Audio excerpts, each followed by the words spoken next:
All right, here we go. 1 Peter chapter 3, verse 1. In the same way, you wives must accept the authority of your husbands. Then, even if some refuse to obey the good news, your godly lives will speak to them without any words. They will be won over by observing your pure and reverent lives. You might look at a few verses like that, you see a word like authority, instantly think, oh my goodness, here we go.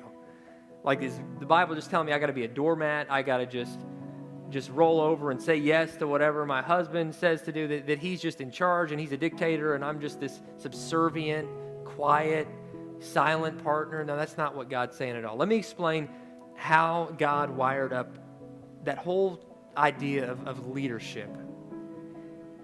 Really, you could replace the word leadership with responsibility. And when God says the husband is in a place of authority here, what God is saying is, God in his wisdom, because I believe the wife already has so many things on her. You've got so many pressures. You've got so much that you've got to do that you're uniquely qualified to do.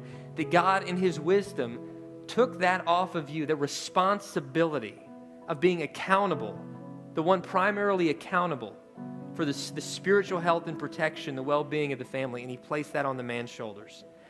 And so, wives, when you're respecting your husbands and supporting him, what you're doing is recognizing, agreeing with God, that God has placed that in effect for both of your good and for his glory, that your husband will one day stand before the creator of the universe, and he will give an account in a way that you will not have to, for what he did to lead your family, for what he did to serve and to love your family. And because of that burden that he is carrying, what are you doing to support him in that? What are you doing to make that easier? What are you doing to empower him, to fill him so full of confidence and respect that he feels like he can go out and he can conquer the world for God's glory and for your family?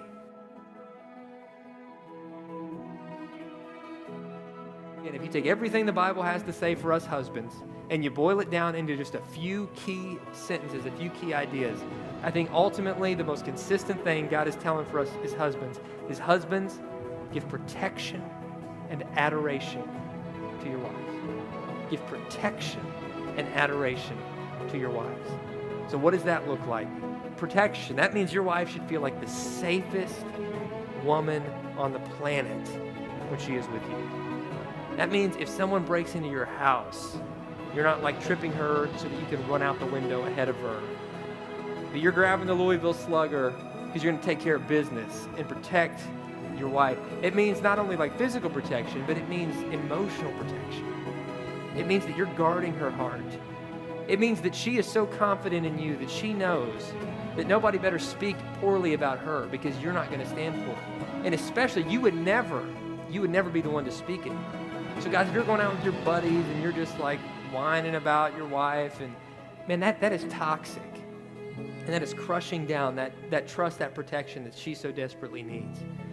So you can't tolerate it.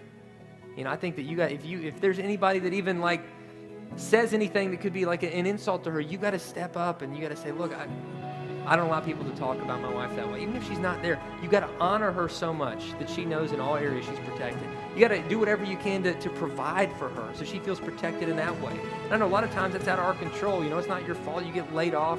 You didn't cause a recession and those sorts of things. And you should never feel like less of a man because you're in a situation where you can't provide everything you need. But she needs to see that you're willing to give every bit of effort that you've got to say, I want to make sure that my family has what they need.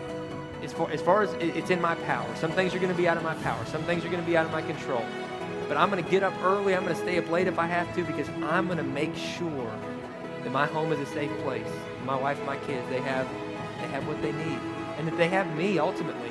That I'm not going to get so caught up in chasing a career on the other end of that spectrum that I'm absent at home because I realize that my family can do with less of almost anything if it means having more of me at home with them, to be present in those moments. They just need to know you're there. Your presence needs to give them comfort and strength and security and stability. So guys, protect them and adore them.